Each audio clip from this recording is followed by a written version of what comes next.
Every story appears ordinary till you see the core side of it. And what you're looking for is the story behind the news. We bring it to you from Lagos, the commercial capital of Nigeria. Giving you all sides and political stories round the clock. Every detail from the start line to the final whistle. CoreTV News, expanding your view.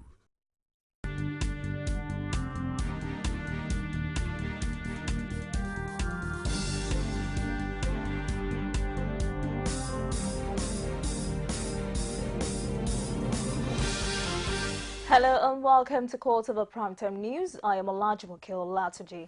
In our major story, President Muhammadu Buhari insists on September 30th deadline for the appointment of ministers into his cabinet.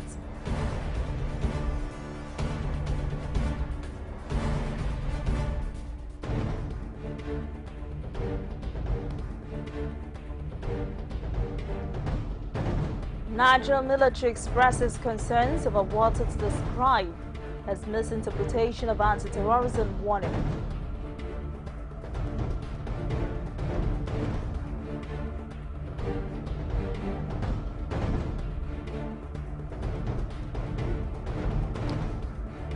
Sultan of Sokoto Alhaji Said Abubakar III urges Saudi Arabian authorities to probe the stampede that led to the death of hundreds in this year's Hajj operation.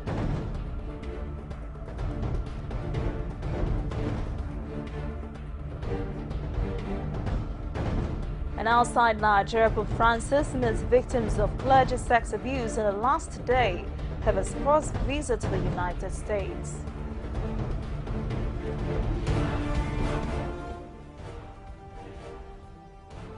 Many thanks for joining us tonight.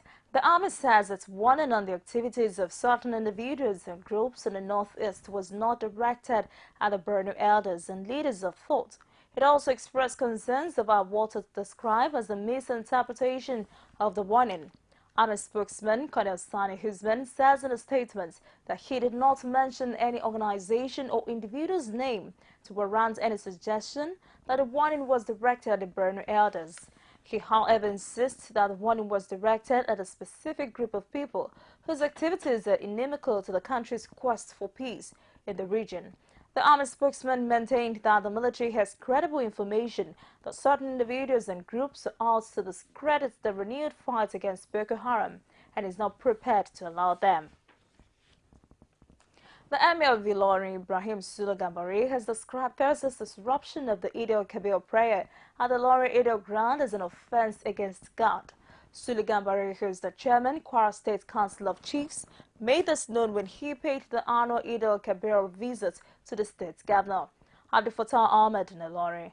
The Emir said the attempt by the miscreants to defile the sanctity of the place of worship and deny Muslims the right of worship is condemnable, and a possible invitation to the wrath of Allah, whose abode was invaded. Sule Gambari urged parents to train their children not to tarnish the good image of the Ilorin Emirate and Kwara State as a peace-loving and united entity. Still in Kwara State, the governor of the Fattah Ahmed says there is no rift between him and the Senate President Bukola Saraki over Thursday's attack on the Senate President and other dignitaries.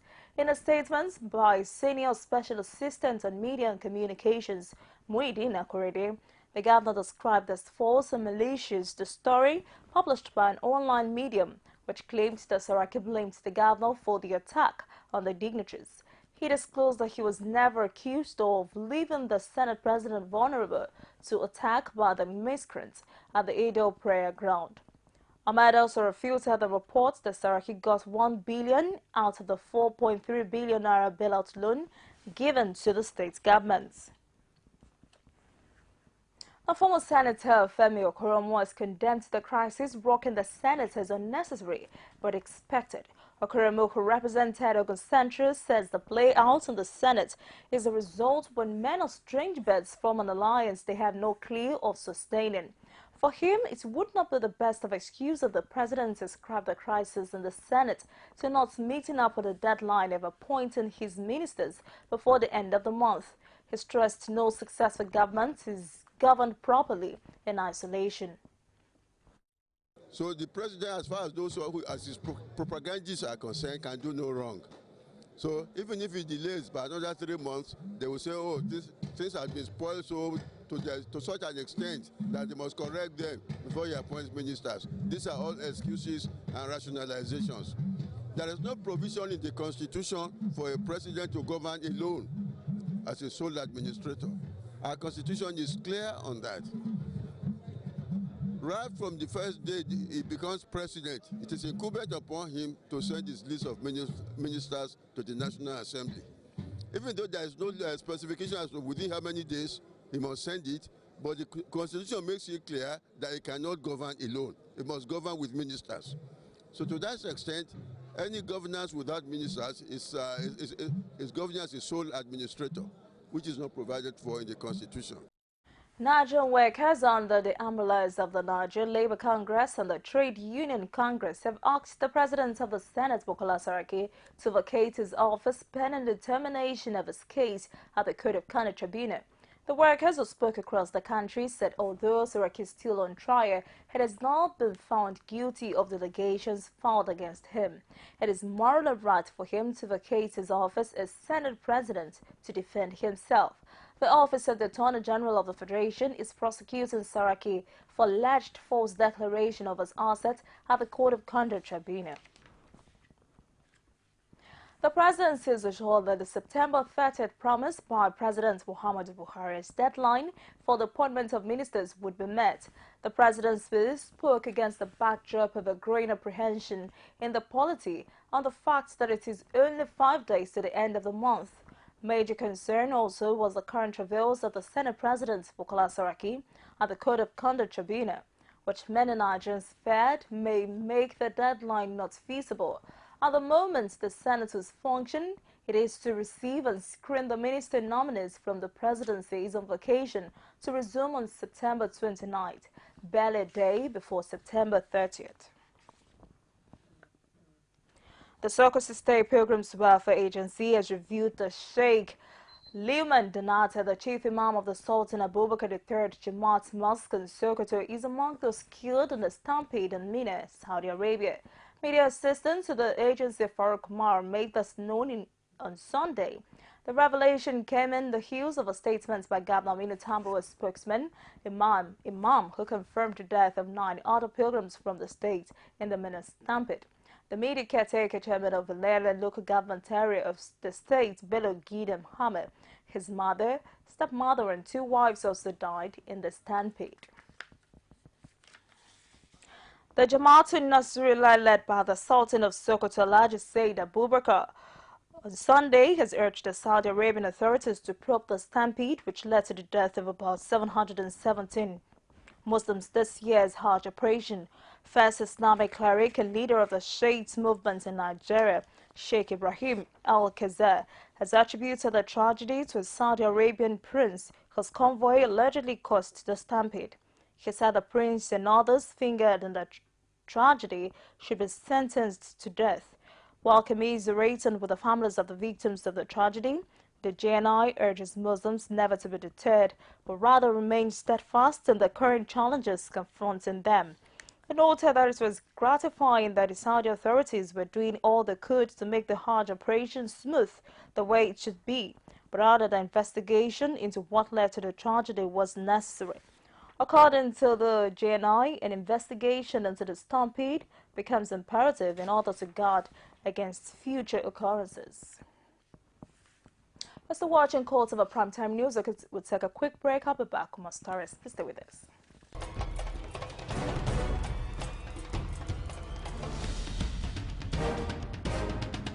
This is what the people are saying. You don't run a big economy with generator. They need to do more in terms of energy and power. Many things to do for this Nigeria about lights, water, and new TT. For Nigerians that are not gullible, we know that good laws have done nothing good for this country. Buhari won the election convincingly. Talk to our husband that you should keep promise about what you said, and because people are watching you, you know, another election is coming. Because some people will stand for Yoruba land, will be strong man. you don't die. This nation is moving forward. The best is going to take place. The people giving voice to the voiceless. Thank you for joining us again. For more news and other programs, please visit our Facebook page at www.facebook.com/CoreTV News. You can follow us on Twitter at CoreTV News NG. Also visit our YouTube channel at youtube.com/CoreTV News. A quick reminder of our major stories.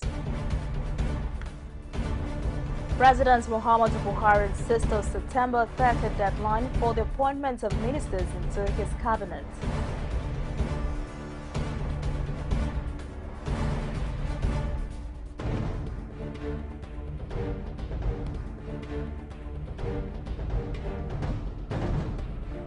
Nigerian military expresses concerns over what is described as misinterpretation of anti-terrorism warning.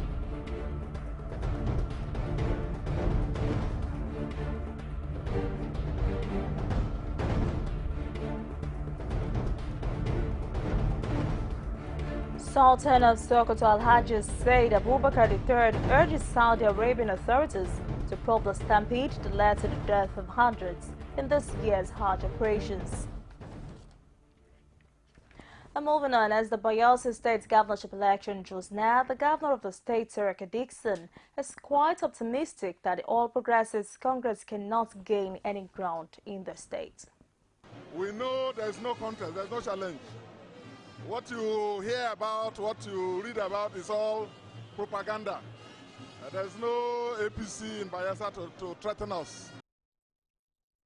To Imo State, where a meeting between Governor Rochas Okorocha and Labour leaders has ended without a concrete resolution to the issues of unpaid workers, addressing journalists at the Sam Bakwe Executive Chambers of Imo State Government House. Labour union leaders disclosed that the crisis is far from being over as the meeting ended in a deadlock. While the state governor Rochas Okorocha resolves to adopt the style of other state governments in resolving the unpaid salary crisis, civil servants in the state are willing to turn his line of action. A situation where a social worker in level 13 is receiving 250,000 naira a month, while his counterpart in the civil service is receiving 1,000. Now we have compared ours with that of neighboring states. Some states are paying 150, 130. We say we can't be paying 150, 350 anymore. The difference is much. We are willing to accept the actual salary they are supposed to get while we negotiate on their claims. A situation where House Assembly workers are asking for hazard allowance and be paying themselves a hazard allowance and paying themselves upkeep allowance. And I asked what's hazard allowance? They said when two honorable members are fighting, they might get injured. I mean, that doesn't make sense. And I said, no, we can't pay those allowance anymore. What the governor said was his own decision. Labour maintains that we want the salary to be paid before any other thing.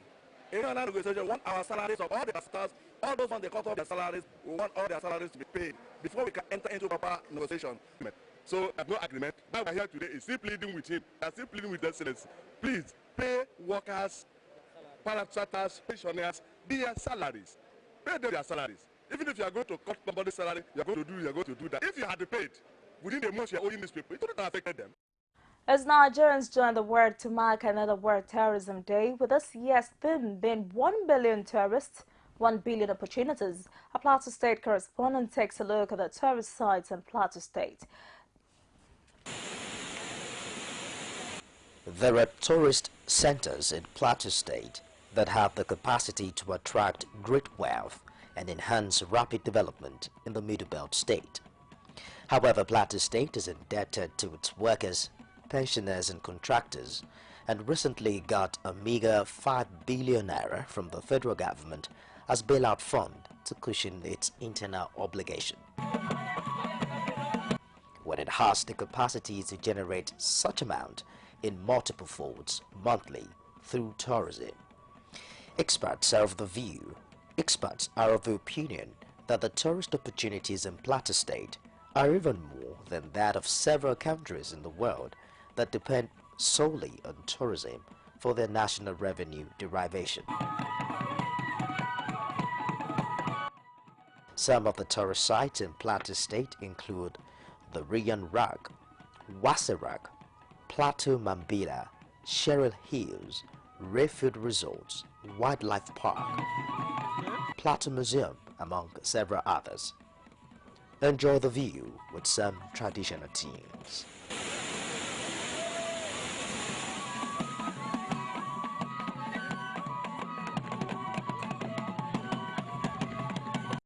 The Lagos State government has concluded plans to embark on an aggressive campaign in enforcement of guidelines for commercial boat operators in a bid to forestall the tide of boat mishap in the state.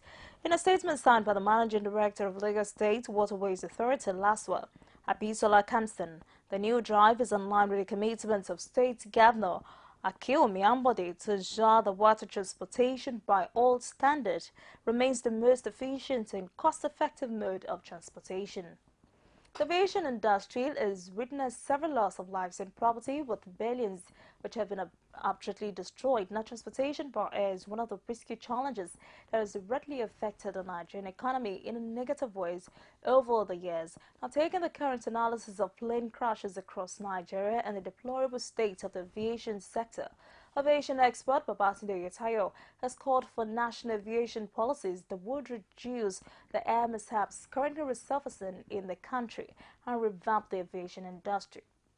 Transportation by air and its many challenges has directly affected the Nigerian economy in negative ways over the years. The aviation industry has witnessed the loss of lives and property, running into billions of naira due to alleged mismanagement and air accidents across the Federation. For these aviation experts, Babatunde Yetayo, the current policies in the aviation sector needs to be revamped for the sector to really be one of pride for all Nigerians. One of the things to be done is to have a well-articulated aviation policy, national aviation policy. This will set the tone for many other things in aviation. This must be made, revised, and published so people will know. So even now we are thinking of having a national carrier. That is something that will be like Nigerian Airways, to be able to cut across board, go everywhere in the world, to carry Nigerians and non-Nigerians alike. Now, that one to be done, that means we have to have a bankable business plan in place. A business plan for a national business must address three key things: the growth of the economy, the development of the people, and the integration. From 1969 to 2012, a total of 2,021 people have lost their lives and property to air mishaps. He added that the Accident Investigation Bureau should also be empowered to ensure the issue of search and rescue, which has been a major sticking point in this sector, is addressed. Normally in aviation, we don't apportion blame to anybody. Because if you blame people, people will be afraid to do what is right. They will be afraid to do what is best for the industry. And you will not be able to find out the truth. No, it is not. Because usually these boxes are placed in a place that, should an aircraft crash, it's easy for you to, if you are trained, you can easily find, you know where to find it, because it's usually placed in a place that is strategic, such that even when there's a crash, it doesn't go with the larger part of the aeroplane. Okay, but if it crashes in a place like the ocean, like the sea, being a box, when it goes down, it can easily move. And usually, we need to educate people too. For example, a fisherman might have seen it. The so-called black box is not black in color. On the backs of it, some are orange, some have the yellow stripes. That's the color, so that it can be seen easily. Nigeria has 20 airports and many regulated airstrips and heliports, 23 active domestic airlines, 554 licensed pilots, 913 licensed engineers, and 1,700 cabin personnel. Nigeria, being Africa's most populous country, is an important destination for over 22 foreign carriers with bilateral air services agreements with over 78 countries. But for many, all this had to be complemented by good policies and a comprehensive infrastructural upgrade of facilities in the sector. Olajumoke Olatuji, CoreTV News, Lagos. The Ojediaba, which literally means the King's Arcade, is an annual celebration of the Jabu people in Ogun State, which brings the Jabu people home from far and near. The celebration is described as one of the greatest festivals of culture in the Southwest, which is usually held on the third day of Eid al-Kabir celebration. Our correspondent Manuel Ajay was there and brought back this report. Although leads to Ijebu Day at the Ojudioba Festival, it is an annual event that brings the Ijebu sons and daughters and other dignitaries together in the celebration of the rich culture of the Ijebu land. The natural funfair and coloration of the event has transformed the celebration further than a mere carnival of the Ijebu kingdom at the King's Palace. Speaking at the event, the host Awujale of Ijebu land, Oba Sikiru Kayode Adetono, is quite optimistic of the culture of the Ijebu land. I greet you on this special occasion for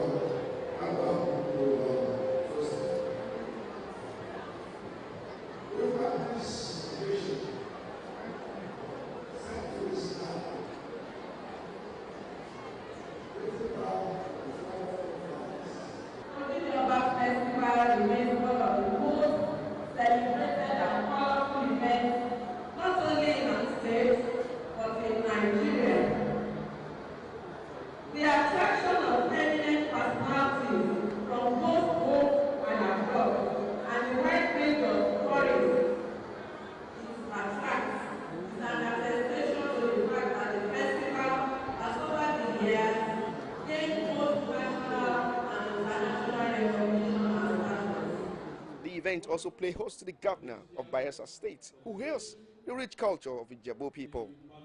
I'm here today to honor my father and to join my brothers and sisters, particularly my Giwa and others in the Regbe groups, and particularly in my own, the Jagumolu. Yes. He's the leader. And I've come to join them and all the Ijebus from far and near, and all the good and wonderful people of our country and of this state to celebrate history and culture and tradition. Sons and daughters of Ijebu land also have this to say. It's an annual thing that we used to pay homage to our paramount ruler, which is the Awujale of Ijebu land. And every age grades in Ijebu lands come together to pay homage. It's where we all come together as a family and entertain the whole Ijebu people and the whole Nigeria. So it's something we always look forward to. Well, it's a layer festival, and it's coming together of all the Ijebu sons and daughters to pay homage to the king, to the Awujale, who has done so much for his people and who is a very much loved monarch. The festival, as of today, has the endorsement of Globacom and other bodies, which has transformed to a universal, recognized, and acceptable event that is attracting people from within and outside Nigeria. Once in a year, the people of Ijebu land gather together to celebrate the Ojudioba Festival, which connotes unity and peace. It is expected that this will translate into national development in our country, Nigeria. From Ogun State, here in Ijebode, I am Emmanuel Ajayi, reporting for CoreTV News. We'll take another quick break. I'll be back on more stories. Please stay with us. You can now watch CoreTV News live from anywhere in the world on our website, www.coretvnews.com. Click on Live TV on our website and watch us live. And welcome to CoreTV Primetime Days. To follow us on Twitter, click on Twitter icon on our website. On Facebook, click on the Facebook and YouTube to see all our previous news production. You can also watch us live on YouTube. Click CoreTV, leave a space, then news. CoreTV News, a 24-hour news station. Narendra Modi, India's Prime Minister, has addressed more than 350 business leaders in the U.S., urging them to help the country connect digitally while lifting people out of poverty. Modi is the first Indian leader to visit the West Coast in more than 30 years, announced at a dinner on Saturday that Google would bring wireless internet to more than 500 Indian railway stations in a short time. Modi also used the speech to sell technology executives and his Digital India initiative, which aims to connect thousands more Indian villages to the internet, create more tech jobs and move more services online. Modi hopes to attract funds and skills from U.S. innovators to help Indian startup scene grow. And Bill Sikh during the trip encouraged some Indians who have thrived in Silicon Valley to bring their knowledge back home. While Iraq has officially announced that it's sharing intelligence with Russia, Syria and Iran, the cooperation is not new, according to some analysts. Now, members of the Abbas Combat Squad share military training with Iraqi soldiers in Basra. The Iraqi military has officially announced that it's to begin sharing security and intelligence information with Russia, Syria and Iran to help combat the advances of the Islamic State of Iraq and the Levant Group. A statement issued by the Iraqi Joint Operations Command said the countries would help and cooperate in collecting information about the terrorist Daesh group using the Arabic acronym for ISIL.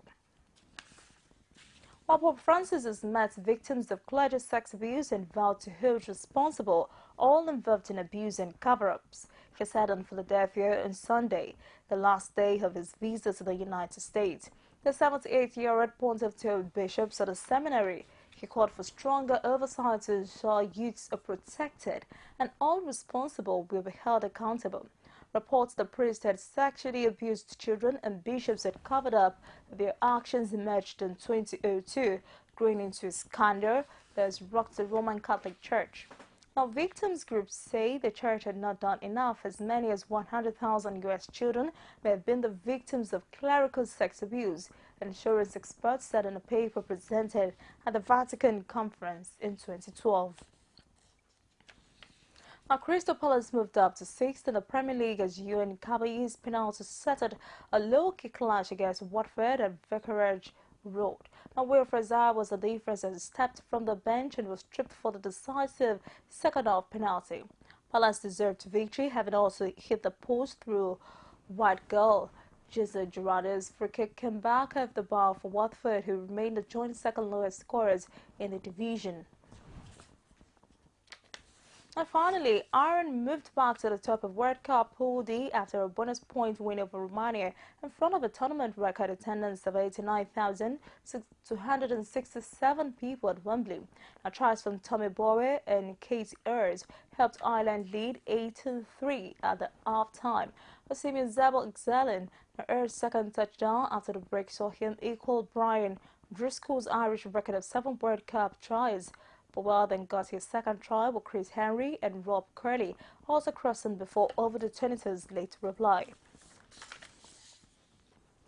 Well, that's it to wrap up CoreTV Primetime News, but before we go, a quick reminder of major stories. President Muhammadu Buhari insists on September 30th deadline for the appointment of ministers into his cabinet.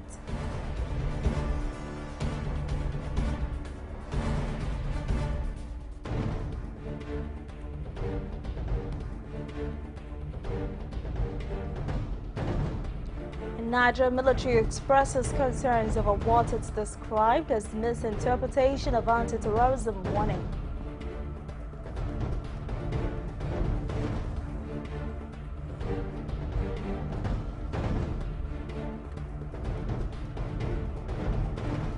And finally, Sultan of Sokoto Al-Hajj Said Abubakar III urges Saudi Arabian authorities to probe the stampede that led to the death of hundreds in this year's Hajj operation. Many thanks for staying here with us. I am Elijah Wakil. Last, you do have a wonderful night rest.